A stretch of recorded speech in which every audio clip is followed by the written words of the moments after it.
देखिए अभी जो अपन एग्जांपल देख रहे हैं, दिस इज एग्जांपल नंबर 9।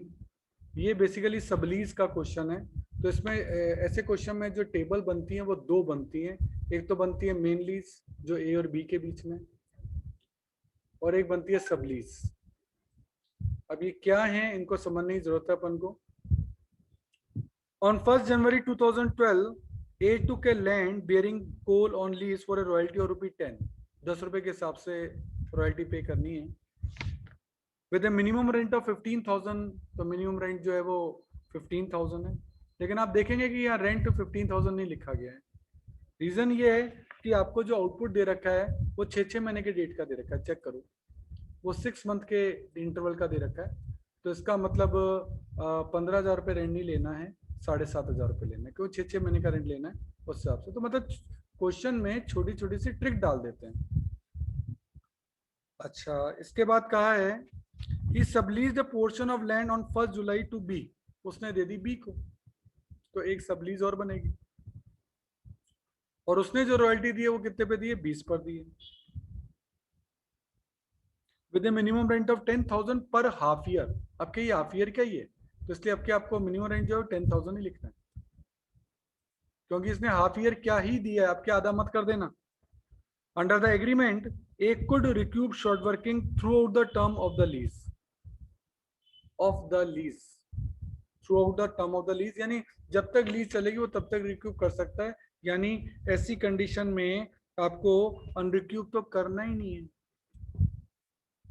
उसने कहा जब तक लीज चलेगी तब तक आप रिक्यूब कर सकते हो, कोई दिक्कत नहीं है। But be could adjust it only within 3 half year following the half year in which short working occurred. Following यानी नेक्स्ट, नेक्स्ट 3 हाफ ईयर में कर सकता है। यानी इसके नेक्स्ट 3 हाफ ईयर का होंगे, तो ये तो पहला साल है, तो 1 2 3 यहां कर तो आपको अनरिक्यूब करना ही पड़ेगा। तो दोनों में डिफरेंस है, ध्यान रखिएगा। In the event of the strike, the royalty earned will discharge all liability of the period. ये लाइन बड़ी इंपॉर्टेंट है। क्या? The royalty earned will discharge all liability, यानी रॉयल्टी उतनी होनी चाहिए जिससे कि सारी लाइबिलिटीज का पेमेंट हो जाए। मिनिमम रेंट भी उतना ही होगा, रॉयल्टी भी इतनी होगी। यानी ऐसी कंडीशन में आपका शॉर्ट वर्किंग और एक्सेस वर्किंग का जो है वो नील रहता है। यानी ये दोनों क्या होने चाहिए? बराबर होने चाहिए। जब भी ये लाइन लिखी आ जाए क्या कि royalty earn will discharge all liability, की रॉयल्टी इतनी अर्न की जाएगी जिससे पूरी लाइबिलिटीज का पेमेंट हो जाए। तो रॉयल्टी 3,000 है, और शॉर्ट वर्किंग भी आपकी, सॉरी, जो मिनिमम रेंट है वो भी आपका 3,000 ही होगा। From the following particular right off royalty account, short working account, recoupable account, royalty reserve and B's account for all three in the books of assuming. ठीक है, रॉयल्टीज पेबल हाफ ईयरली, ठीक है, डेटा दे रखा है आपको। अब मुद्दा जो यहाँ आता है वो कुछ समझने की चीजें हैं जो कि आपको थोड़ा सा ध्यान से समझनी चाहिए। देखिए, पहली टर्म में तो ये हुआ था कि 500 का प्रोडक्शन हुआ, ठीक है, तो 500 का प्रोडक्शन हुआ, 500 इंटू 10 आपने कर दिया। दूसरे में ए का आउटपुट है 750। लेकिन देखो, अगर आपने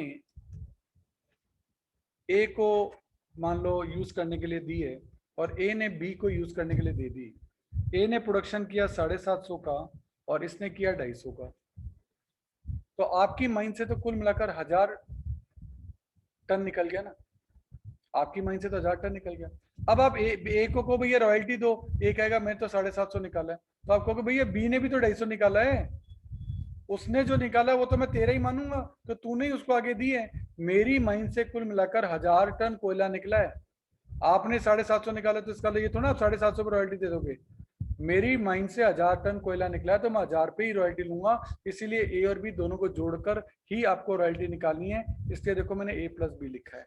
तो यहाँ जब आप रॉयल्टी निकालोगे तो ए और बी दोनों के प्रोडक्शन को देखते हुए 10 रुपए निकालने पड़ेंगे।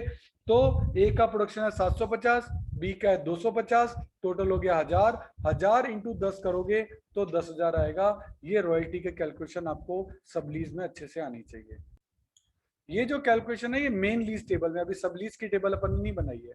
ऐसे ही आगे चलें, थर्ड में है, थर्ड हाफ ईयर में 900 एक का है, 450 एक का है, यानी हो गया 1350।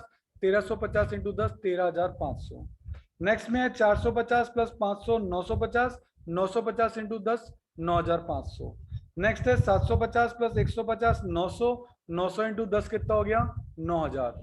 और नेक्स्ट आपका 1000 प्लस 1500 2500, 2500 इंटू 10 कितना हो गया 25000। मिनिमम रेंट आपने लिख ही लिया था, शॉर्ट वर्किंग और एक्सेस वर्किंग आप निकाल लोगे। अनरिक्यूब इस मेन लीज वाली टेबल में तो करना ही नहीं है, बाकी इस पॉइंट में कुछ नहीं है। अब इसी क्वेश्चन में एक और टेबल बनेगी, वो बनेगी सब लीज के लिए, और इसमें सिर्फ बी का ही प्रोडक्शन लेना है, केवल बी का प्रोडक्शन। तो बी का प्रोडक्शन पहले वाले में तो था ही नहीं, तो वो तो लेनी ही नहीं।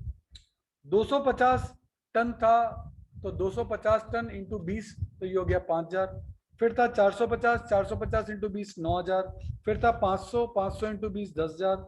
फिर था 150 इंटू 20 3000। फिर था 1500 इंटू 20 दैट इज 30,000। तो अब जो लाइन मैंने स्पेशली कही थी कि दोनों बराबर होती है, तो ये 3000 से ये 3000 निकला है, बाकी सब में तो आपने 10,000 ही लिया है। फिर शॉर्ट वर्किंग एक्सेस वर्किंग निकल जाएगी, रेस्ट इज सेम, बाकी कोई दिक्कत नहीं है। मुद्दा ये है कि ऐसे क्वेश्चन में जब आप मेन लीज बना रहे होते हैं तो प्रोडक्शन ए और बी दोनों का लेना है, बाकी रूल सब सेम रहेंगे।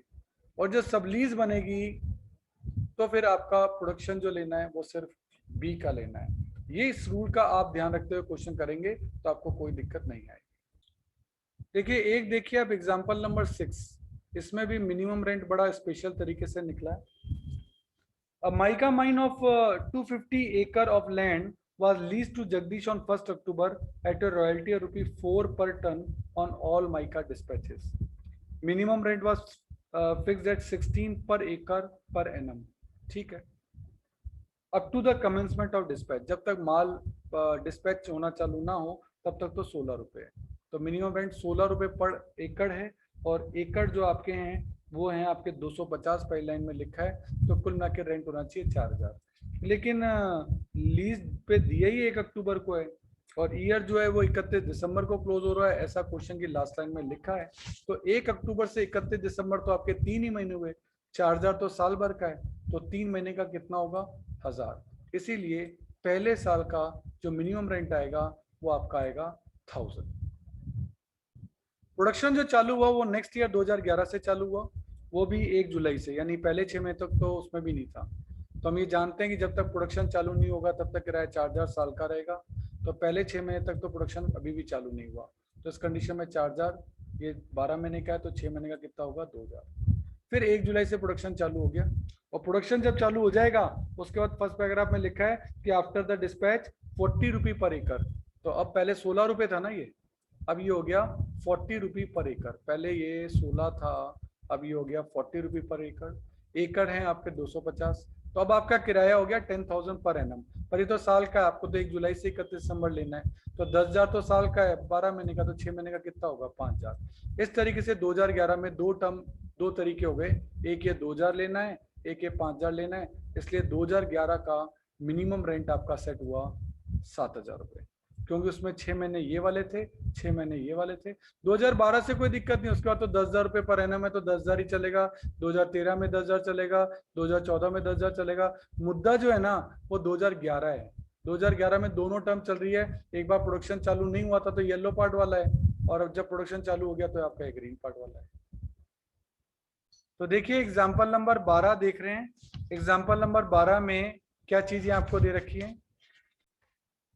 एग्जाम्पल नंबर 12 में आपको कहता है A mine was taken on lease for 10 year, ठीक है, of which the minimum rent 10,000 per year and the rate of royalties per ton एक।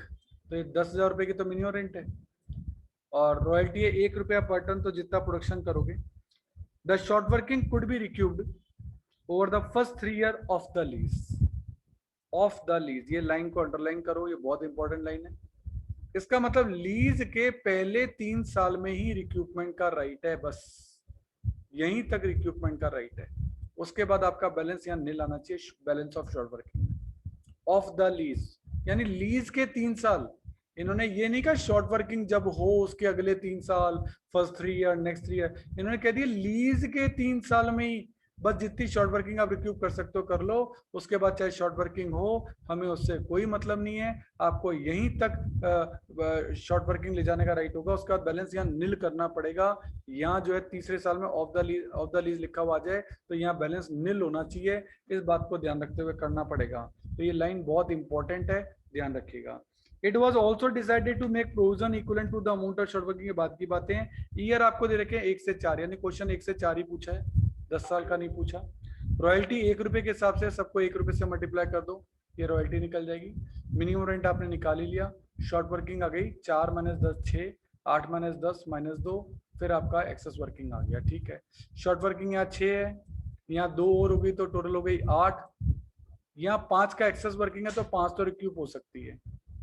8 में से 5 रिक्यूब हो गई, बाकी की 3 रिक्यूब नहीं हो पाई, तो अब आप आगे नहीं ले जा सकते, क्योंकि ऑफ द लीज में आपको कह दिया गया कि 3rd ईयर तक ही ले जा सकते हो, तो बाकी के 3 आपको अनरिक्यूब ही करने पड़ेंगे। 8 में से 5 रिक्यूब हो गए, 3 अनरिक्यूब हो गए, बैलेंस अपने आप नील आ गया। तो ये ऑफ द लीज का मतलब है कि आगे अब कभी शॉर्ट वर्किंग आगे जाएगी ही नहीं। जब होगी नहीं तो काहे का रिक्रूटमेंट, काहे का अनरिक्रूटमेंट, यानी यहाँ डैश आ जाएगा। ये बात आपको ध्यान रखनी है।